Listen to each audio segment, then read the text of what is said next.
Hey there, I'm Di and welcome to my channel where I get to make fun and sometimes slightly weird stuff and you guys get to watch me do it. Today I'm taking part in the Pantone collab challenge that was started by Christine of Courageous Painting. Basically, each participant gets given 2 Pantone colour cards, one that is chosen by Christine and her paintbrush microphone mic, and one that they get to choose for themselves.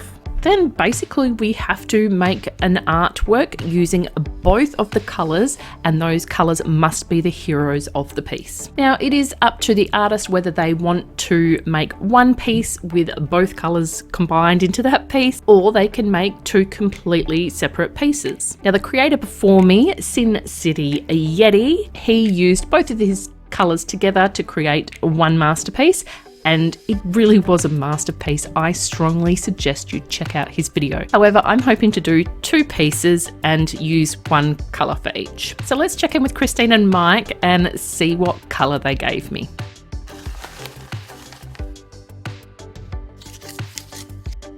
Gumball machine.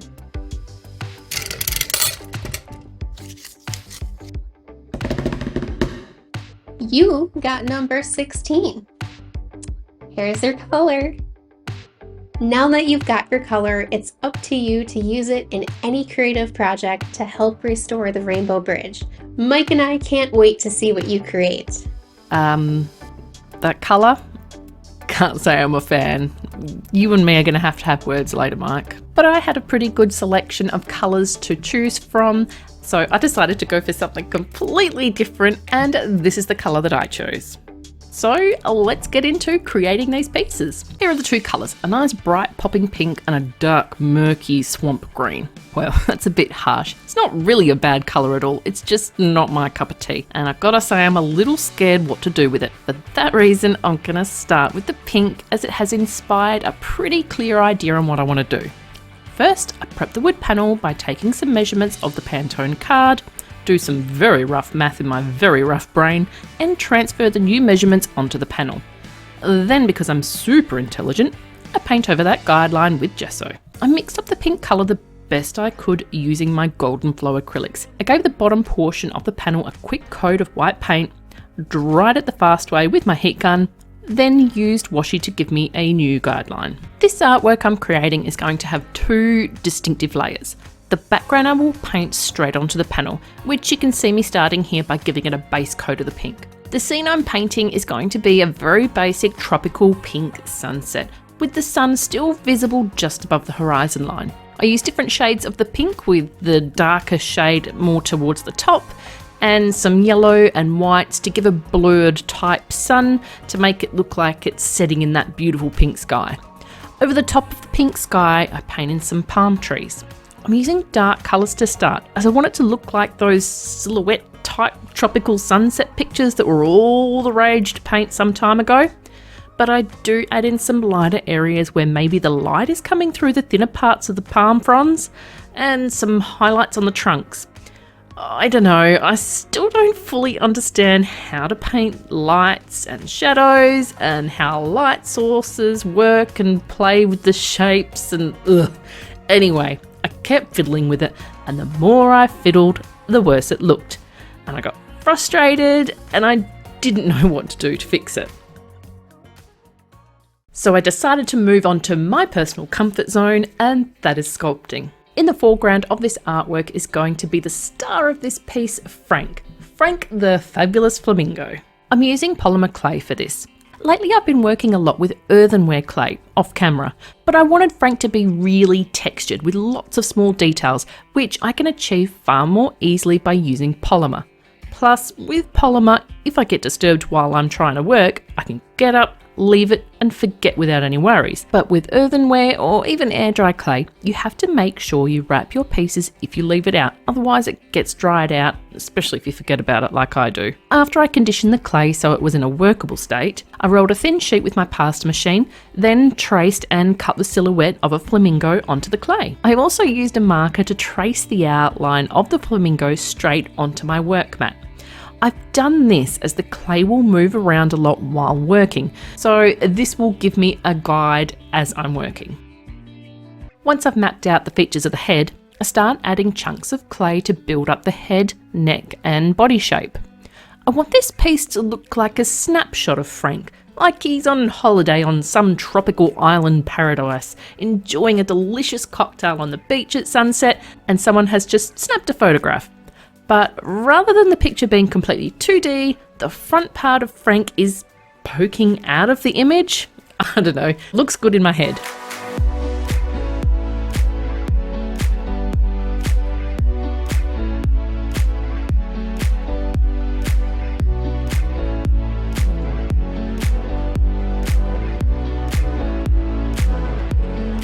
When I've got the shape of Frank the way I want, I move on to making the feather texture. I made a little stamp in the shape of a feather out of clay, cured it, and I can stamp this texture directly onto the clay. I tried just stamping it straight onto Frank's body, but it didn't look as good as I was hoping. So I tried rolling out little pieces of clay, attaching those to Frank, then stamping the feather onto those individual little pieces. And even though this process is extremely time consuming, it looks way better. I ripped off the small amount I'd just done as I want to ensure they will stay put once baked. So I use some bacon bond to safely attach them all. I also use a little corn flour brushed onto the stamp to stop it sticking to the little clay pieces and peeling them up when I stamp them. This really was a fiddly and lengthy process. You have to cut each piece, roll it, flatten it, attach it, then stamp it, and sometimes the stamp would get glue on it and stick to the clay, and the indented feather design would get clogged up, so I'd have to clean it out. But I think all the fiddle farting around is worth it, and Frank is going to look fabulous indeed.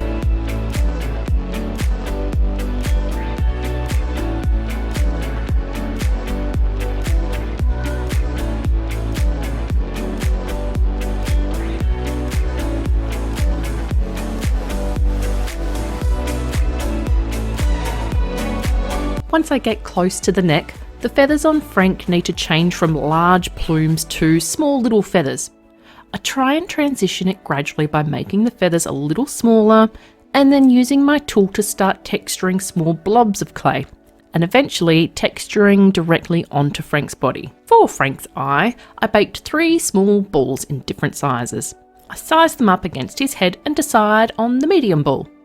I used the grungiest pair of pliers I could find apparently, and hold the ball steady while I cut off one side of it, just so it fits better in Frank's head. Then it's just a matter of refining the details and shape around his eye, head and beak.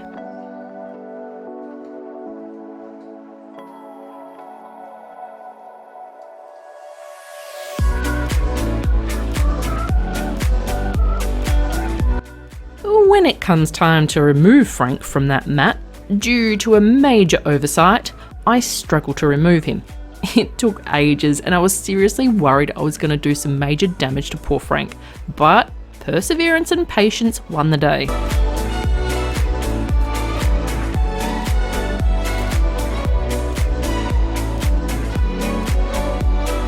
The final touch before baking is to brush over the entire piece with some clay softener.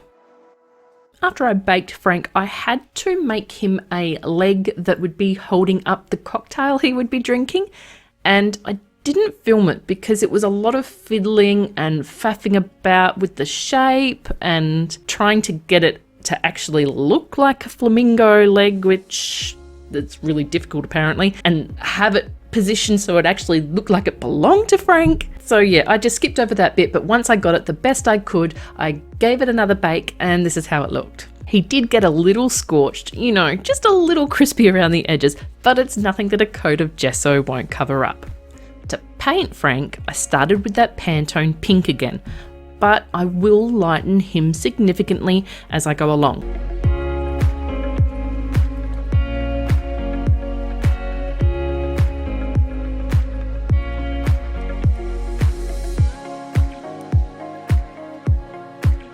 After he was fully pink and I'd painted in some quick basic details on his beak, I went over the whole thing with a dark pink wash to bring out all that lovely texture and detailing of the feathers. Then I used progressively lighter shades of pink and some white to try and replicate the reference I was using. I wanted Frank to be a little lighter while the background was darker, as I'm using so much of that Pantone pink for both the background and foreground. I need to separate Frank a little from the background. The palm trees will help, but it really is a lot of pink.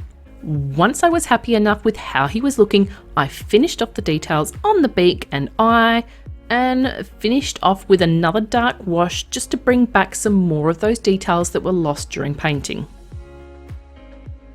It was by this stage I knew that I had a really big problem. I had spent so much time on Frank, I was running out of time to do the second piece using that green. Well, it wasn't just time that I'd spent on Frank, it was time I spent being sick, and my family got really sick. It's been a really rough flu season here in our part of the world. But anyway, I had completely run out of time to make a whole second new art piece, plus I really was not happy with this background that I had created. So instead of making an entirely new artwork, I just decided to redo the background for this one. I already had a primed and prepped panel ready to go, so I whipped up a quick background, and this time I didn't include the sun at the bottom, as Frank's gonna cover up most of it anyway. I used my iPad to simplify the palm tree design, and I painted that on using the Pantone green I got. Well, I thought I'd mixed up the green correctly, but it was too dark. So I tried to mix it again, got it wrong again. Then I found a paint marker that was pretty close, but maybe just a bit too light, so I added in a little black, but that paint was extremely matte, almost chalky looking, and I hate mixing paint sometimes. I really struggled with this green, so I just accepted defeat on mixing up this damn green colour and moved on to another detail that I had been working on / struggling with the entire time I had been creating Frank. And that is the little cocktail that he's going to be holding. In 2025, I've been doing my best to avoid buying more art supplies and just using what I have in my art room already. And I needed a teeny tiny little cocktail glass, and I just did not have that. So I used some 2-part moldable putty that I already have to create a mold for a cocktail glass that I could then cast out of resin. My brilliant brain said I can use things from my craft room, like a glue bottle lid, a bead and a large diamante, and just glue them together and take a cast of that. But the glue lid I was using was so rough, the mold came out terrible, and I knew the resin would pick up all the little details and it would look dodgy. So I tried again using a mini funnel glued to the diamante thing, and I just didn't do a good job with the putty. It had air bubbles in it. So that mold was a fail, and then I tried another one and that failed. I was seriously losing hope by this stage of being able to make a cocktail glass or get a cocktail glass, because it was too late to order anything online. So in a last ditch effort, I raced down to the local shops, looking through those little mini brand things. I'll put them up on the screen, and I found a set of Disney snack ones, and I just brought one and hoped that it would be the one that had the glass in it, because remember, I'm trying not to buy things, but I was still really worried that I was going to open this thing up and there would be no glass in it. So at the very last minute, I went into another shop, I went into Kmart, into the toy section. I'm having a look there. I didn't hold out any hope at all, just about to leave, and I spotted it. A little $6 set. It's like a little make your own milkshake set, and it had 3 mini glasses in it, and one of them was perfect. So home I came and opened up my purchases and found I had indeed been lucky with the mini brands and got the Ariel one, which was a little drink, but ultimately I decided to use the glass from the other kit I got. So the glass had to sit flat on the wood panel. So I cut one side of the glass off, which was a bit of a mission. Then I used some UV resin along with some alcohol ink and then just a tiny touch of mica powder for the bottom layer that would be the cocktail in the glass. And then for the top layer of the drink, I just use alcohol ink. Now, when you use mica mixed with UV resin, you run the risk of the resin not curing properly because the UV light might not reach all the way through the resin. That's why I only used a tiny little bit in that bottom layer.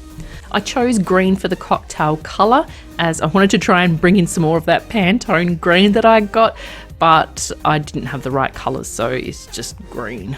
And for the straw, I used the stick part of a Q-tip. With Frank and his drink all done, I just need to finish off the background. And seems now I'm using two colours in one piece, I don't think I can make this look like a Pantone card anymore.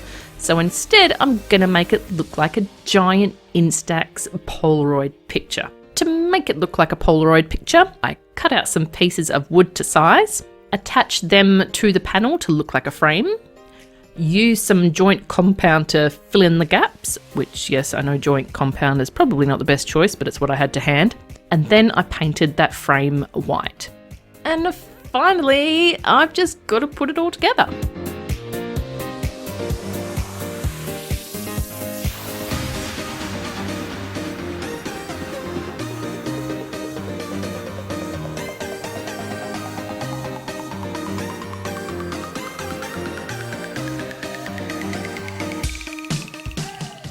And so here we are, finally the reveal. Trying to get it so you can see it without seeing the light shining on it. I should have varnished it matte, but oh well. He's so funny looking. Oh dear. Let's start with what I don't like about this. Some of the finishing on it is a little bit dodgy. I could probably try and do some touching up. And from a distance, it's fine. Just don't look too closely. The background, I did my best. Now, what do I like about it? I love Frank. He's frigging fabulous. He is cool. I love the feather texture. Took so long to do it, but damn, it was worth it. He's just sitting there, living his best life, having a great time. I'm a bit jealous of you, Frank. That's how it turned out, and now I get to tell you who's next in the lineup for this collab. And it is my good friend and fellow Aussie artist, and oh my goodness, she is an amazing artist. It is Liz Gridley. I do art, okay? I have a go at doing art, but she does mind-blowing art. She is amazing. But anyway, I'm going to go and get a can of fly spray because you've probably seen there's a fly flying around in here and I just can't get him, and his life is coming to an end because he's driving me nuts. But thanks for joining me, and I hope to see you next time.